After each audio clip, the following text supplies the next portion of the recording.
All right, so I'm here to wrap us up. I will keep this very brief, but just wanted to touch on sort of where do we go from here? We've had this wonderful convening of families from around the world. We've had, I think we had 30 families on the virtual stream yesterday, another, I think it was 17 today. We have volunteers helping from Canada. There's her name's Alicia. She's been controlling all the Slido stuff from behind the screen. So just want everybody to know we're supported by families around the world and putting this event on. So sort of as we go forward, what can you do to help move all this forward?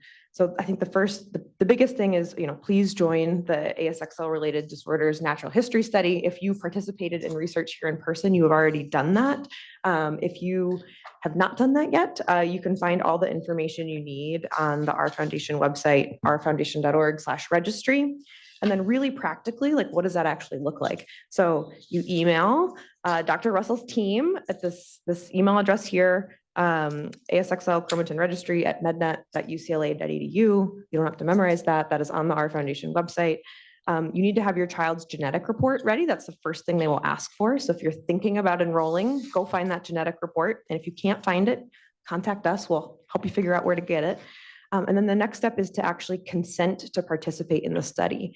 And that means you sign some documents electronically. You'll talk to Dr. Russell's study team, learn more about the study. And then if you're interested in moving forward, you consent to participate. And then what happens next? You might participate in a caregiver interview. You might provide your child's medical history. There is a series of online surveys that you take. So we ask you to watch for your email so you can be responsive to those surveys. You might be asked to provide your medical records. All of that is voluntary, but as you've heard over and over and over again, it is so important if we want to drive more understanding of disorders. What does the future look like? You all are the experts in ASXL-related disorders, and we have to capture that, and we capture that through research.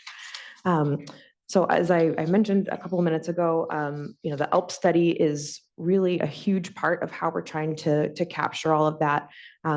It is a sub-study of the ASXL-related disorder study. So if you want to participate in ALPS, what I just said about joining the natural history study is your first step.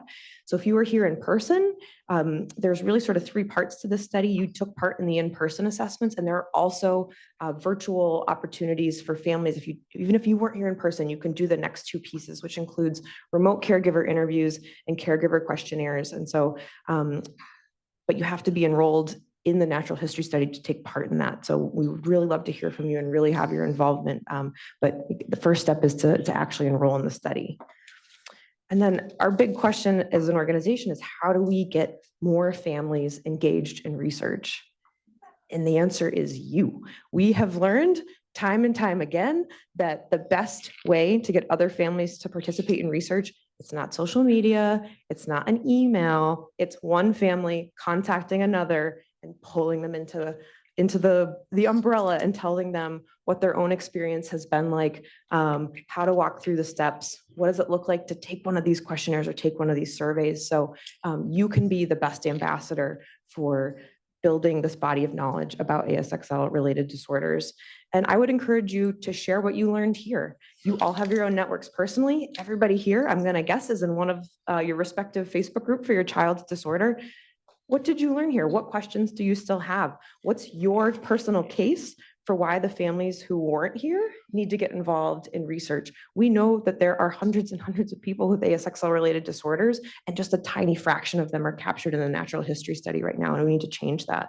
And then chime in with your support. If we post something, the foundation posts something, you see something in the Facebook groups about participating, chime in. Like the post. I know it doesn't seem particularly significant, but I think that sort of momentum building is really where we see making a difference in terms of building and engaging family participation in research. And if you did a study, I know Julie Lopez is one of our board members. She does this in the Boring Opens group. She'll take the survey, she'll take a quick video of herself describing what the experience was like, and then she'll post it to give a really sort of tangible experience and example to some of the other families in that group.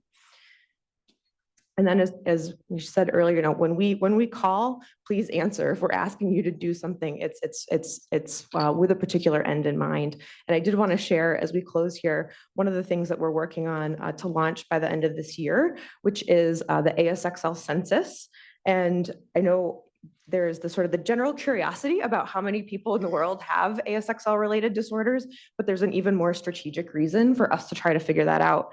And that is because the bigger we can show that our community is, the more attractive we become to pharmaceutical companies, to biotech firms, to funding institutions who fund other research studies, bringing more clinicians into the fold. So we want you to get counted. We're following in the footsteps of several other rare patient advocacy organizations who have done this in the last couple of years.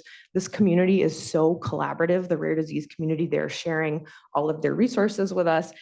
This text at the bottom of this screen comes from the Kabuki Syndrome Foundation, who is doing this beautifully, and everybody is always so open to sharing. So we are particularly going to model after what the Kabuki Syndrome Foundation has done.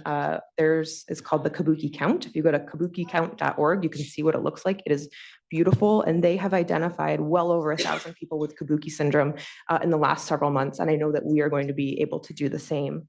Our intent is for this to be easy, frictionless, and fast, which is how we know how we get a robust response. And we want to be able to count everybody in the world who has a diagnosis with an ASXL-related disorder and get them captured in the census.